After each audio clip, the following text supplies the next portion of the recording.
Welcome back to Horns Eye Studios for another episode of 666 Seconds. That means each one of these videos is less than 666 seconds or 11 minutes and 6 seconds. So let's get going. Going back to the Idaho 4 and talking about all these bank accounts. What in the world is going on over there? Remember, though, these videos are for informational purposes only. These are just my opinions and speculation. I'm not saying anyone's guilty of anything. I'm just talking about a case that interests me and interests all of you. Now, I've been saying since I've been covering this Idaho 4 case to follow the money.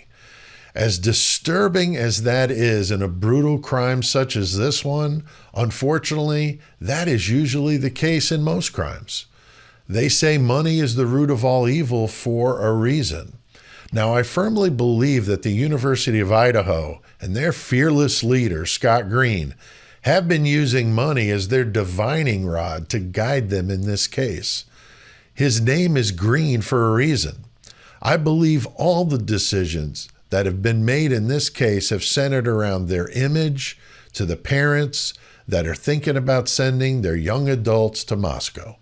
There are a bunch of shady things going on with that school that go beyond what's been out in the media.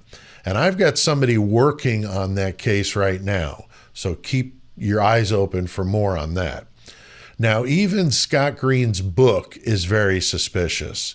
No one else is involved with that case can go to the media, do any kind of interviews, write books, or anything of the sort. I mean, even the lawyer representing the families can't even do any of that.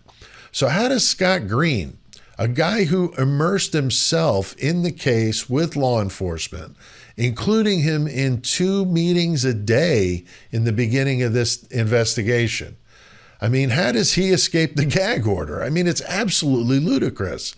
What does he have to do with the crimes that happened off campus? I mean, they were students there, but still. Now, I'm not here to go into the U of I right now. I mean, I'm planning on doing a true crime deep cuts on that, but I need to find out some more information.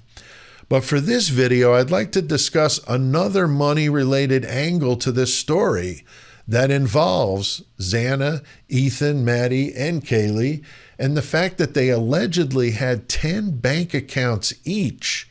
Yes, you heard me right.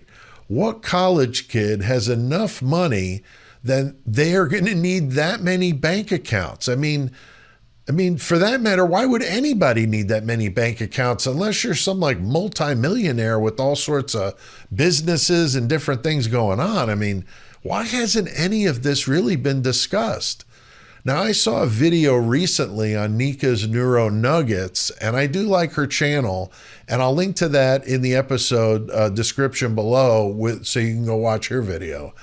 But law enforcement got search warrants for some, interesting things related to these victims and their bank accounts and apps like PayPal and Venmo.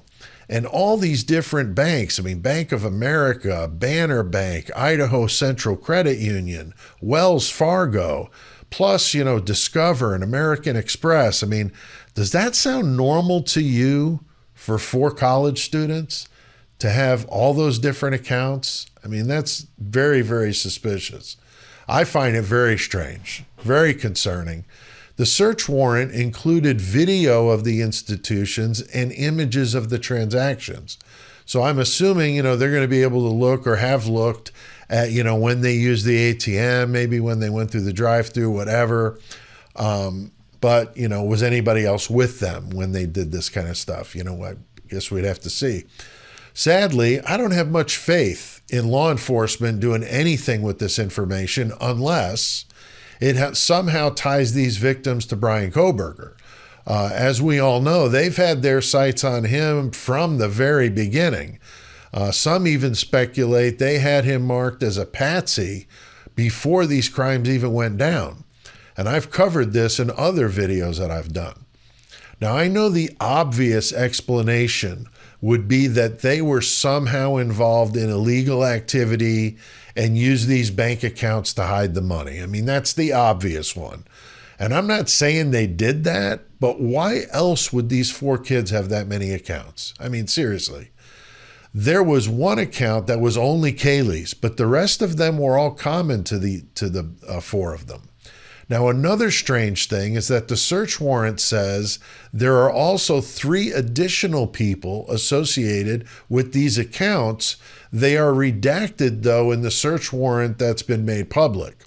So who could those people be? I mean, the possibilities are really endless, right? But I can't think of a legitimate reason for these students to have that many accounts. And add to that the accounts at the same banks. I mean, that even makes it stranger.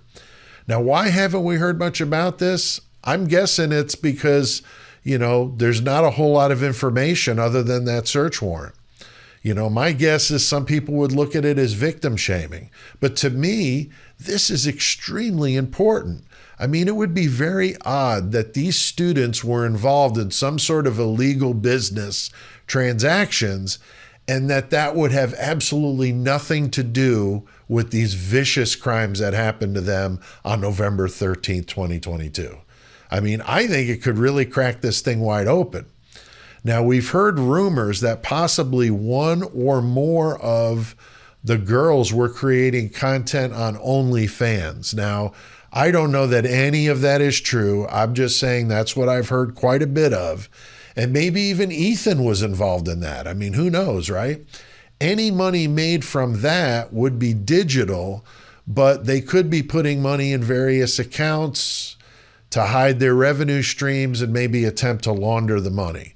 I mean, I don't get that because obviously if you're filing taxes and your bank is sending information to the IRS, but maybe if they had that many accounts, they could keep the amounts low enough that they wouldn't get sent the information to the IRS. I'm not sure, but very, very curious that, these college students, just because they're college students doesn't mean they weren't stupid when it comes to committing crimes, because most people would be. Most people would be. So I don't know, but very, very curious here.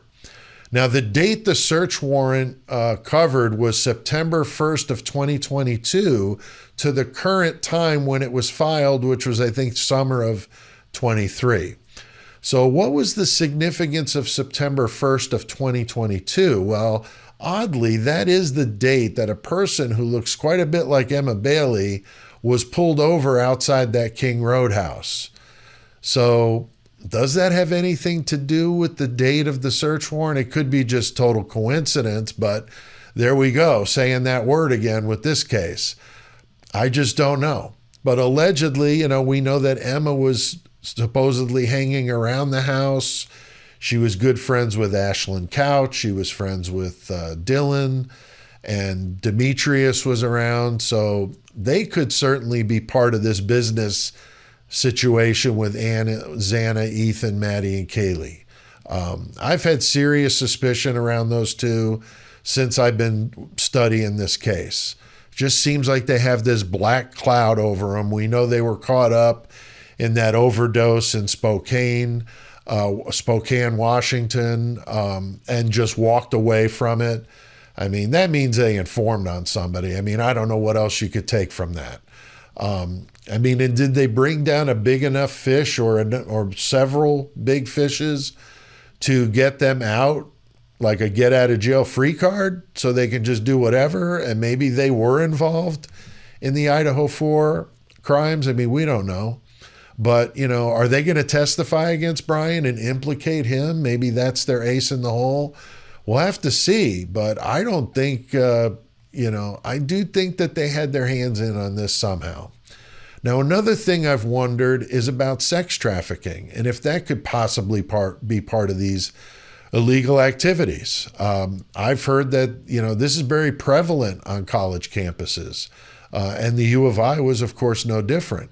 I'm not seeing these bank accounts relating to Brian Kohberger, but you guys let me know what you think about this. I mean, I guess anything is possible with this case. I mean, do you feel it's normal for these victims to have that many bank accounts? And who are these other 3 people that are redacted? Well, that's very, very curious. So I'd love to know what you guys think. You guys make some great comments and spark ideas, and I think it's a great relationship that we have that way. I want to say thanks to the members of the Horns High Club. You guys are awesome. I appreciate your support very much.